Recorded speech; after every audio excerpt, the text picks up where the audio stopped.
Hello students, in this biology class we are going to discuss two remaining diseases from the lesson health and diseases। तो हम बात कर रहे हैं infectious diseases के, जो डिसीजेस बिकॉज ऑफ पैथोजेंस होते हैं। तो ऐसे डिसीजेस को हम अभी स्टडी कर रहे हैं। उसमें से two diseases that is swine flu and dengue जो है ये हमने प्रीवियस क्लास में डिस्कस किया है with their symptoms and treatment and diagnosis. तो इस क्लास में हम डिस्कस करेंगे two diseases AIDS and rabies. तो हम पहले स्टार्ट कर देते हैं एड्स से। अब इसका लॉन्ग फॉर्म जो है वो है एक्वायर्ड इम्यूनोडिफिशियंसी सिंड्रोम। और ये जो डिसीज़ है ये बिकॉज ऑफ वायरस होता है जिसका नाम है HIV, यानी कि human immunodeficiency virus. In this disease जो विक्टिम होता है, जो पेशेंट होता है, तो वो सफ़र होता है from various diseases. Various diseases in the sense इसमें जो विक्टिम है उसकी जो इम्यूनिटी है वो बहुत ही वीक होती है। कंटिन्यूसली इसके जो नेचुरल इम्यूनिटी है इसमें हमें प्रोग्रेसिव वीकनिंग दिखता है। इसकी वजह से ये जो विक्टिम है ये वेरियस डिसीजेस से सफ़र होता है। तो एड्स का जो डायग्नोसिस है ये डायग्नोसिस लैबोरेटरीज़ में ही किया जाता है। विदाउट टेस्ट हम इस डिसीज़ को कंफर्म नहीं कह सकते। मतलब जो डिसीज़ है एड्स से या कौन सा भी अगर विक्टिम है तो जब तक हम उसके मेडिकल लैबोरेटरीज़ में जो टेस्ट है वो टेस्ट अगर नहीं करवाते हैं तब तक ये एड्स जो है ये डिसीज़ डायग्नोस नहीं होता है। तो इसके लिए क्या है, कैसे हम इसको डायग्नोस कर सकते हैं? तो इसको डायग्नोसिस करने के लिए एक टेस्ट है जिसका नाम है इलाइजा टेस्ट।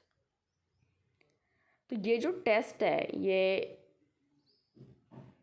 टेस्ट के हेल्प से हम प्रॉपर डायग्नोसिस कर सकते हैं एड्स का। तो ये जो सिम्टम्स होते हैं एड्स के ये पर्सन स्पेसिफिक है। ये सिम्टम्स एड्स के पर्सन स्पेसिफिक है। तो इलाइजा जो टेस्ट है ये यूज़ की जाती है फॉर द डायग्नोसिस। तो इलाइजा क्या है? तो एंजाइम लिंक्ड इम्यूनोसॉर्बेंट ऐसे है। इसका लॉन्ग फॉर्म क्या है?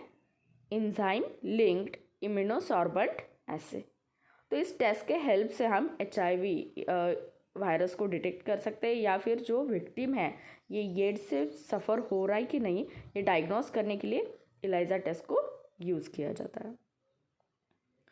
तो एड्स के बारे में हमें हमेशा एक बात ध्यान में रखनी है कि ये जो डिसीज़ है ये because of touching and sharing the food with HIV infected person और by nursing the HIV patient ये डिसीज़ ट्रांसफ़र नहीं होता है।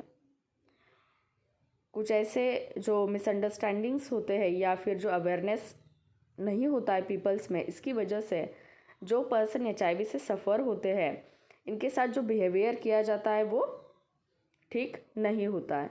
तो इसके लिए हमें ये ध्यान में रखना है कि जो एड्स डिसीज़ है वो सिर्फ नर्सिंग करने से, यानी कि जो भी पेशेंट है उसकी केयर करने से या उसके साथ फूड शेयर करने से ट्रांसफ़र नहीं होता है। तो जो HIV इन्फेक्टेड पर्सन है इनके साथ जो हमारा बिहेवियर है ये नॉर्मल होना चाहिए। तो ये डिसीज़ के बारे में और थोड़ी सी इन्फॉर्मेशन हम देखते हैं कि HIV जो है वो first reported in an African species of monkeys. ये फर्स्टली रिपोर्ट हुआ है अफ्रीकन स्पेसीज ऑफ मंकीज़ में। और जो नेशनल एड्स कंट्रोल प्रोग्राम है एंड UNAIDS, तो इन्होंने जो रिपोर्ट दिया है उस रिपोर्ट से 80 to 85% of HIV infections in India occur through unsafe sexual contacts. ये बात है कि यहाँ पे जो रिपोर्ट दिया गया है इसमें से 80 to 85% जो HIV इन्फेक्शंस है ये because of unsafe sexual contact होते हैं। ये अभी हमने डिस्कस किया एड्स के बारे में। अब हम नेक्स्ट इन्फेक्शियस डिसीज़ देखते हैं, वो है रेबीज़, जो कि थ्रू एनिमल्स ये ट्रांसफ़र होता है। ये भी एक वायरल डिसीज़ है, इसका जो पैथोजन है ये भी वायरस है। तो ये जो डिसीज़ है ये कैसे होता है, तो it occurs due to the bite of the infected dog, rabbit, monkey, cat etcetera. यानी कि एनिमल बाइटिंग की वजह से ये डिसीज़ होता है। जो भी इन्फेक्टेड एनिमल है, रेबीज से इन्फेक्टेड एनिमल है, और उसके बाइटिंग की वजह से ये हेल्दी पर्सन को डिसीज़ हो सकता है। अब ये वायरस क्या करता है, देखिए ये जो वायरस है ये हमारे ब्रेन तक पहुंचता है, यानी कि जो सेंट्रल नर्वस सिस्टम है। अब ये सेंट्रल नर्वस सिस्टम क्या होती है, तो आपने ब्रेन के बारे में तो सुना होगा। तो ब्रेन एंड स्पाइनल कॉर्ड जो होता है हमारे बॉडी में, जो कंट्रोल कोऑर्डिनेशन की प्रोसेसेस होते हैं, कौन से भी जो सिचुएशंस होते हैं उसमें जो भी हम रिएक्शन दिखाते हैं, हम जैसे रिएक्ट होते हैं, तो ये सब कौन डिसाइड करते हैं, हमारी नर्वस सिस्टम डिसाइड करती है। तो ये क्या करता है, ये एंटर करता है ब्रेन में वाया न्यूरॉन्स। न्यूरॉन्स क्या है, तो न्यूरॉन्स एक सेल है, नर्व सेल। न्यूरॉन्स मतलब नर्व सेल्स होते हैं जो कि नर्वस सिस्टम का पार्ट है। तो ये क्या करता है, ब्रेन के यहाँ पे ये एंटर करता है। अब ये जो डिसीज़ है इसका अगर हम सिम्टम देखते हैं तो हाइड्रोफोबिया, ये सिम्टम मोस्ट इम्पॉर्टेंट सिम्टम है इस डिसीज़ का। हाइड्रोफोबिया, हाइड्रो मीन्स वाटर, तो यहाँ पे जो डर होता है वाटर के लिए, हाइड्रोफोबिया, जो लोग वाटर से बहुत ही ज़्यादा डरते हैं, तो ये क्या है, ये इम्पोर्टेंट सिम्टम है इस डिसीज़ का। अब इन केस जो विक्टिम है ये अगर एक्सट्रीम फियर दिखाता है वाटर के लिए, तो इस वो जो पर्सन है, ये विक्टिम है, ये उस डिसीज़ से सफ़र हो रहा है।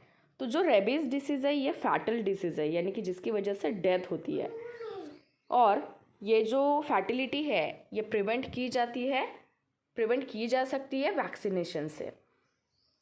तो यहाँ पे अगर हम देखेंगे तो जो डिसीज़ है, जो रेबीज़ डिसीज़ है, तो ये डिसीज़ बिकॉज ऑफ वायरस होता है। इसके सिम्टम्स जो है वो हाइड्रोफोबिया मेन सिम्टम है, और अगर हम वैक्सीनेशन करते हैं तो ये वैक्सीनेशन से ये डिसीज़ इसको हम प्रिवेंट कर सकते हैं। और इसके जो सिम्टम्स है ये अपीयर होते हैं within 90 to 175 days of dog biting. तो सिम्टम्स में क्या है, फीवर होता है 2 to 12 वीक्स, एग्जैगरेशंस इन बिहेवियर, बहुत ही बिहेवियर इनका चेंज हो जाता है, और हाइड्रोफोबिया, ये कुछ सिम्टम्स है इस रेबीज़ डिसीज़ के। तो नेक्स्ट क्लास में हम डिस्कस करेंगे जो डिसीजेस इन्फेक्शियस नहीं है, infectious in the non infectious diseases के बारे में। नॉन इन्फेक्शियस मीन्स जो डिसीजेस विदाउट पैथोजन होते हैं। तो ऐसे डिसीजेस के बारे में हम नेक्स्ट क्लास में डिस्कस करने वाले हैं। तो यहाँ पे हमने इन्फेक्शियस डिसीजेस में 4 डिसीजेस को डिस्कस किया, swine flu, dengue, AIDS and rabies. ये कुछ इम्पॉर्टेंट डिसीजेस है प्रेजेंट डेज के, जिसमें हमने उनके वायरस, पैथोजेंस और इनके सिम्टम्स और इनकी जो ट्रीटमेंट है इसके बारे में हमने डिस्कस किया हुआ है। तो नेक्स्ट क्लास में हम डिस्कस करेंगे some important non infectious diseases, जो diseases because of entry of pathogen नहीं होते हैं। तो ऐसे डिसीजेस को हम नेक्स्ट क्लास में डिस्कस करने वाले हैं। तो इस क्लास में ये हमने 2 डिसीजेस और प्रीवियस क्लास में 2 डिसीजेस डिस्कस किए हैं।